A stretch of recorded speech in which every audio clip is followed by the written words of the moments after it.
Trump రెండోసారి America అధ్యక్షుడవుతున్నారు. Bharat విషయంలో Trump వైఖరి కీలకంగా మారనుంది.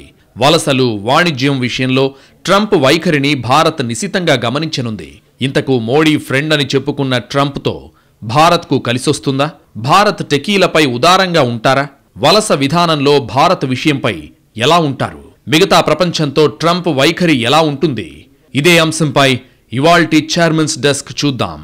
అమెరికా అధ్యక్షుడిగా రెండోసారి డొనాల్డ్ ట్రంప్ ఎన్నికవడం భారత్లో గొప్ప అంచనాలను సృష్టించింది.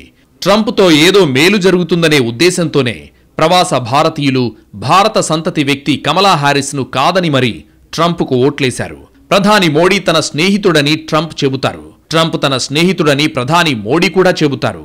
సెప్టెంబర్లో అమెరికా అధ్యక్షుడు జో బైడెన్ ఆహ్వానం మేరకు ప్రధాని మోడీ క్వాడ్ సదస్సులో పాల్గొనేందుకు అమెరికా వెళ్లారు. తాను ప్రధాని మోడీని కలుస్తానని అప్పుడు ట్రంప్ చెప్పారు. ట్రంప్ అప్పుడు ఎన్నికల ప్రచారంలో ఉన్నారు.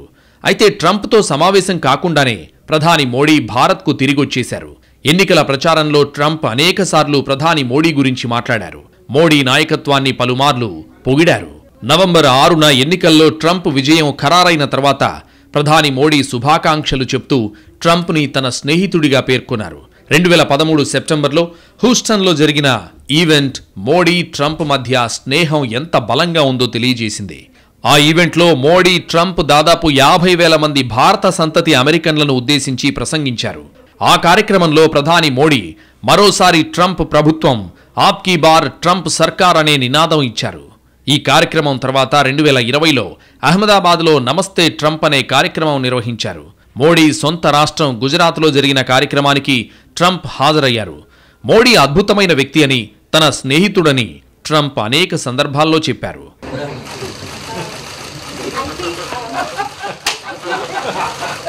అయితే మోడీని తన స్నేహితుడిగా చెప్పే ట్రంప్ భారత్ విధానాలపై మాత్రం విమర్శలు చేస్తారు. అమెరికా వస్తువులపై భారత్ పన్నులు విధిస్తోందని, కానీ తమ వస్తువులను అమెరికాకు ఎగుమతి చేసేటప్పుడు పన్ను మినహాయింపు ఇవ్వాలని భారత్ కోరుతోందని ట్రంప్ చాలాసార్లు ఆరోపించారు. భారత్తో రక్షణ సంబంధాలపై ట్రంప్కు స్పష్టత ఉంది. భారత్తో రక్షణ భాగస్వామ్యాన్ని పెంచుకోవాలని ట్రంప్ భావిస్తున్నారు. అదే సమయంలో వాణిజ్య సంబంధాలు, వలసలపై ట్రంప్ భారత్పై ఆరోపణలు చేస్తున్నారు. ట్రంప్ అమెరికా ఫస్ట్ నినాదం మోడీతో స్నేహానికి పరిమితులు విధిస్తోంది. ఈ విధానంలో ఐటీ, ఫార్మా, వస్త్రాల ఎగుమతులపైన టారిఫ్ విధించే అధికారం ట్రంప్కుంది. భారత్ సుంకాల రాజు అని ఇప్పటికే ట్రంప్ విమర్శించారు. భారత్ టారిఫ్ విధించినట్టుగానే తమకు కావాల్సిన వస్తువులపై అదే తరహా పన్ను అమెరికా విధించాలన్నది ట్రంప్ ఉద్దేశం. భారత్కు అమెరికా అతిపెద్ద వాణిజ్య భాగస్వామిగా ఉంది. వాణిజ్య లోటు లేకుండా భారత్తో వ్యాపార భాగస్వామ్యం ఉన్న ఏకైక దేశం అమెరికానే. తన వస్తువుల్లో భారత్ ఎక్కువ భాగం అమెరికాకు అమ్ముతుంది. అమెరికా నుంచి భారత్ కొనే వస్తువులు తక్కువగా ఉంటాయి. 2022లో భారత్, అమెరికా మధ్య 16 లక్షల కోట్ల ద్వైపాక్షిక వాణిజ్యం జరిగింది. భారత్ 10 లక్షల కోట్ల విలువైన వస్తువులు ఎగుమతి చేసింది. సుమారు 6 లక్షల కోట్ల విలువైన వస్తువులు దిగుమతి చేసుకుంది. అమెరికా ఫస్ట్ పాలసీ కింద ట్రంప్ భారత్పై సుంకాలు విధిస్తే పరిస్థితులు మారిపోతాయి. కొన్ని సందర్భాల్లో ట్రంప్ వైఖరి భారత్కు మేలు చేస్తుంది. భారత రాజకీయాల్లో ట్రంప్ జోక్యం చేసుకోరు. మానవ హక్కులు, మతపరమైన సమానత్వం, ప్రజాస్వామ్యం గురించి బైడెన్ యంత్రాంగం మాట్లాడినట్లుగా ట్రంప్ మాట్లాడరు. హిందుత్వ రాజకీయాలపై ట్రంప్ అసలు ఎలాంటి వ్యాఖ్యలు చేయరు. అయితే అమెరికా కాంగ్రెస్ నియంత్రణలో పనిచేసే సంస్థలను నియంత్రించే సామర్థ్యం ట్రంప్కు ఉండదు. భారత్, రష్యా మధ్య స్నేహం పెరగడంపై ట్రంప్ యంత్రాంగం నుంచి భారత్కు ఎలాంటి ఒత్తిడి ఉండదు. వ్యక్తులతో సన్నిహిత సంబంధాలు ఏర్పరుచుకోవడానికి స్నేహితుడని పిలవడం ఓ మార్గం. ఒకరు ఒకరిని స్నేహితుడిగా చెప్పినంత మాత్రాన విధానపరమైన విషయాల్లో వెసులుబాటు ఉంటుందని అర్థం కాదు. మోడీకి సొంత దౌత్య విధానం ఉంది. ఇలా వ్యక్తిగతంగా సన్నిహితంగా ఉండడమనే పద్ధతి కూడా కొన్నిసార్లు ఉపయోగపడొచ్చు. ట్రంప్ సంగతి చూసుకుంటే తాను ఎవరిని ఇష్టపడతారు, ఎవరిని ఇష్టపడరు అనే విషయంపై చాలా స్పష్టతతో ఉంటారు. ట్రంప్ ఇష్టపడే ప్రపంచ నాయకుల్లో నరేంద్ర మోడీ కూడా ఒకరు. అంటే దీని అర్థం మోడీ కోసం తన ప్రయోజనాలను ట్రంప్ పట్టించుకోరని కాదు. వాణిజ్యం, వలసల విషయంలో భారత్పై ట్రంప్ వైఖరి చాలా కఠినంగానే ఉండబోతోంది. భారత్లోని క్రైస్తవులకు ఏదైనా ఇబ్బంది కలిగితే ట్రంప్ దాని గురించి మాట్లాడతారు. తన దేశంలో మెజారిటీగా ఉన్న క్రైస్తవుల మనోభావాలకు ఆయన విలువనివ్వాల్సిన పరిస్థితి ఉంటుంది. అమెరికా అధ్యక్షుడిగా ట్రంప్ భారత్కు భారీ స్థాయిలో సహాయం చేయాల్సిన అవసరం లేదు. కానీ ట్రంప్ చైనాపై తన కఠినాత్మక చర్యలను కొనసాగించి పాకిస్తాన్ను విస్మరించినా సరిపోతుంది. చైనా ఆర్థిక బలాన్ని తగ్గించేందుకు ట్రంప్ తన మొదటి పాలనా కాలంలోనే ఆ దేశంపై తీవ్ర చర్యలు తీసుకున్నారు. ట్రంప్ చర్యలతో చైనాలో ఆర్థిక మాంద్యం మొదలైంది. ఇది చైనాను బలహీనపరిచింది. 1972 తర్వాత చైనాతో తలపడిన మొదటి యుఎస్ అధ్యక్షుడు ట్రంప్ అప్పట్లో పాకిస్తాన్ను కూడా పక్కన పెట్టారు. పాకిస్తాన్కు సైనిక సాయాన్ని నిలిపేసిన ట్రంప్ తీవ్రవాదానికి వ్యతిరేకంగా పాక్ను హెచ్చరించారు. ఖలిస్తాన్ ద్వారా భారత్ను వేధించే ప్రయత్నాన్ని ఆపాలని కెనడాకు ట్రంప్ సంకేతాలు ఇవ్వొచ్చు. అమెరికా సాఫ్ట్వేర్ టెక్ కంపెనీలకు భారతీయుల వీసాలు, ఇమిగ్రేషన్ పట్ల తాను ఉదారంగా ఉంటానని ట్రంప్ హామీ ఇచ్చారు. అమెరికాతో వాణిజ్య లోటును తగ్గించుకునేందుకు అమెరికా నుంచి మరిన్ని వస్తువులను భారత్ కొనుగోలు చేయాలని ట్రంప్ డిమాండ్ చేయొచ్చు. ట్రంప్ హఠాత్తుగా లేవనెత్తే చిన్న చిన్న సమస్యలు కూడా ఉంటాయి. డొనాల్డ్ ట్రంప్ నిరంతరం ప్రశంసలు, పొగడ్తలు ఆశిస్తూ ఉంటారు. భారత ఆతిథ్యాన్ని ట్రంప్ కుటుంబం ఎన్నటికీ మరిచిపోలేదు. ప్రపంచంలో ఎక్కడా తమను ఇంత ప్రేమగా స్వీకరించలేదని ట్రంప్ కుటుంబం వ్యాఖ్యానించింది. అప్పట్నుంచి భారత్, మోడీల పట్ల ట్రంప్కు మంచి ఫీలింగ్ మొదలైంది. ట్రంప్ భార్య మెలానియా పట్టుబట్టి ట్రంప్ను గాంధీ ఆశ్రమాన్ని సందర్శించాలని కోరారు. ట్రంప్ తరచూ భారత పర్యటన గురించి ప్రస్తావిస్తారు. ఏతావాత భారత్తో అమెరికాకు పెద్ద సమస్యేం లేదు. అమెరికాకు చైనా, రష్యా, ఇరాన్ వంటి ఇతర పెద్ద ప్రత్యర్థులున్నారు. చైనా, పాకిస్తాన్ మధ్య ఉన్న మిత్రత్వం భారత్కు అతిపెద్ద సమస్య. ప్రపంచంలోని ప్రతి ఫోరంలోనూ భారత్ నిరంతరం చైనా, పాకిస్తాన్ల నుంచి విమర్శలను ఎదుర్కొంటోంది. భారత్ పట్ల ట్రంప్ సానుకూల వైఖరి కారణంగా చైనా, పాక్ల మాటల దాడి ఉధృతి తగ్గొచ్చు. బిల్ క్లింటన్, బరాక్ ఒబామా కంటే ట్రంప్తో భారత్ ఆశావహ దృక్పథాన్ని అవలంబించే అవకాశం ఎక్కువగా ఉంది. ట్రంప్ జనవరిలో అధ్యక్ష పీఠాన్ని అధిరోహిస్తున్నారు. తొలి సంతకాన్ని కొన్ని కీలకమైన అంశాలపై చేయబోతున్నారు. అందులో ఒకటి సిటిజన్షిప్ కి సంబంధించింది. ఆ విషయం తెలియగానే కొందరు భారతీయుల్లో ఆనందం, అనేక మందికి భయం పుట్టుకొస్తున్నాయి. అమెరికాలో పుడితే చాలు, ఆ పిల్లలకి ఆ దేశ పౌరసత్వం వచ్చేస్తుంది. ఇన్నాళ్లు మనకు తెలిసింది ఇదే. అయితే ఇప్పుడు ట్రంప్ అలా కుదరదంటున్నారు. భారతీయ తల్లిదండ్రులకి అమెరికాలో పిల్లలు పుట్టినంత మాత్రాన ఆ పిల్లలకి అమెరికా పౌరసత్వం రాదనే రూల్ తేవచ్చు. కనీసం ఇద్దరిలో ఒక పేరెంట్ అయినా అమెరికన్ సిటిజన్ లేదా గ్రీన్ కార్డ్ హోల్డర్ అయ్యుండాలని ట్రంప్ మడత పెడుతున్నారు. H1B మీద వచ్చిన వాళ్ల పిల్లల్ని కూడా ఫారినర్స్ గా ఉంచితే తల్లిదండ్రులకి అమెరికాలో సెటిల్ అయిపోవచ్చన్న ఆలోచనలు తగ్గుతాయి. ఈ అభద్రతాభావం మధ్య అమెరికా నివాసాన్ని ఎంచుకోవడం తగ్గుతుంది. దాంతో ఇండియా నుంచి అమెరికా వెళ్లే వాళ్ల సంఖ్య కూడా గణనీయంగా తగ్గిపోతుంది. ఈ పరిస్థితులన్నీ ప్రస్తుతం అమెరికాలో సిటిజన్స్ గాను, గ్రీన్ కార్డ్ హోల్డర్స్ గాను ఉన్న వాళ్ళకి ఆనందం. ఎందుకంటే వాళ్ల పిల్లలకి ఢోకా లేదు. అయితే ఈ విషయంలో భారత్కు ప్రత్యేకంగా ట్రంప్ ఏదో ఒకటి చేయొచ్చనే అంచనాలున్నా ఏం చేస్తారనేది చూడాల్సి ఉంది. ఇక ప్రస్తుతం H1B మీద ఉన్నవాళ్లు H1B మీద ఉంటూ మరో 3-4 నెలల్లో అక్కడే పిల్లల్ని కనడానికి లైన్లో ఉన్న భారతీయ తల్లిదండ్రులు చదువు నిమిత్తం లక్షలు ఖర్చు పెట్టుకుని అమెరికాకొచ్చి అక్కడే ఉద్యోగం సంపాదించి స్థిరపడాలనుకునే యువతీ యువకులకు మాత్రం కాస్త టెన్షన్ తప్పేలా లేదు. ఇప్పుడు అమెరికన్ పౌరులైన భారతీయ వధూవరులకి డిమాండ్ విపరీతంగా పెరుగుతుంది కదా అని ఇండియా నుంచి అనుకోవచ్చు. కానీ ఆ వధూవరులకి ఇండియాలో పుట్టి పెరిగిన వాళ్లు మ్యాచ్ కారు. వాళ్ల భావజాలానికి, వీళ్ల ఆలోచనలకి మధ్య పెద్ద అగాధం ఉంటుంది. కనుక అలాంటి ప్రయత్నాలు చేసి అమెరికన్ పౌరసత్వాన్ని పొందాలనే ఆలోచనలు కూడా పెద్దగా ఫలితాన్ని ఇవ్వకపోవచ్చు. ఈ లెక్కన ఎలా చూసినా అమెరికా వెళ్లి సెటిల్ అవ్వడం అనే భారతీయుల కలలు నెరవేరనట్టే.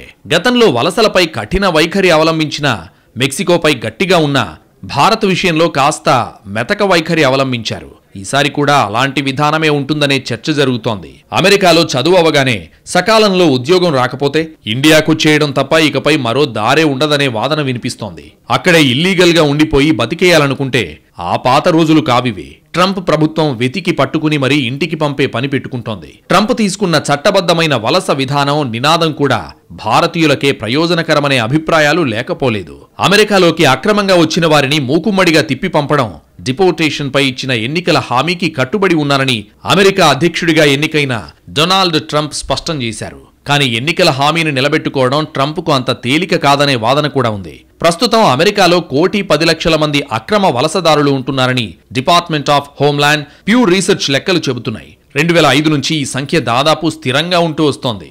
వీరిలో 5/4 మంది 10 ఏళ్లకు పైగా అమెరికాలో జీవిస్తున్నారు. సరైన పత్రాలు లేకుండా అమెరికాలోకి ప్రవేశించి అక్రమంగా నివసిస్తున్నప్పటికీ ఆశ్రయం కోరే హక్కు వారికి ఉంటుంది. వారిని తిరిగి వారి దేశానికి పంపడాన్ని సవాల్ చేస్తూ అవసరమైతే కోర్టుకు వెళ్లొచ్చు.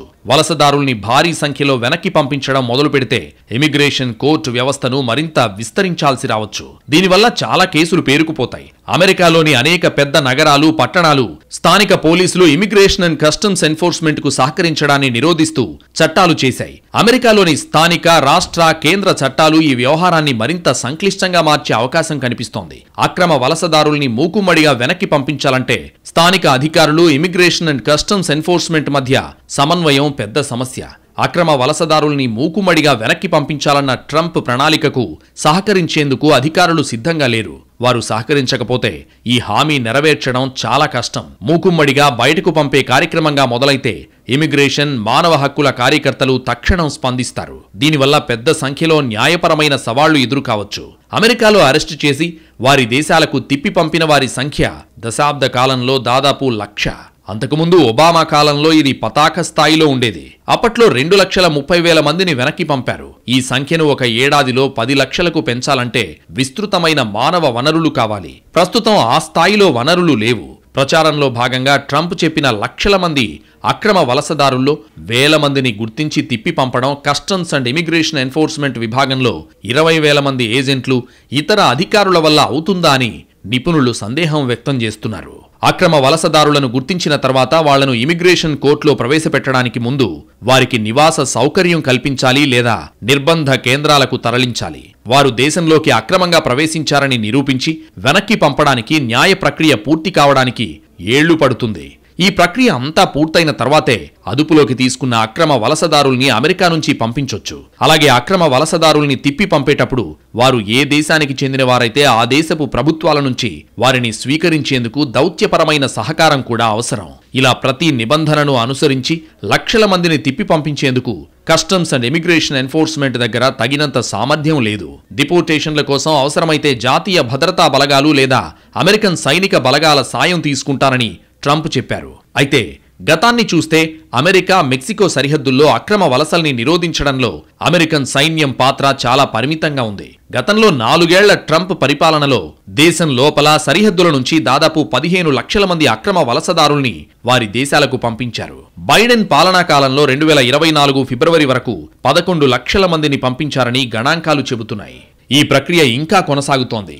ఒబామా 8 ఏళ్ల పాలనా కాలంలో జో బైడెన్ ఉపాధ్యక్షుడిగా ఉన్నారు. ఈ 8 ఏళ్లలో దాదాపు 30 లక్షల మందికి పైగా అక్రమ వలసదారుల్ని వెనక్కి పంపారు. వలసలకు సంబంధించి ఒబామా చేసిన సంస్కరణలతో ఆయనకు డిపోర్టర్ ఇన్ చీఫ్ అనే పేరు కూడా వచ్చింది.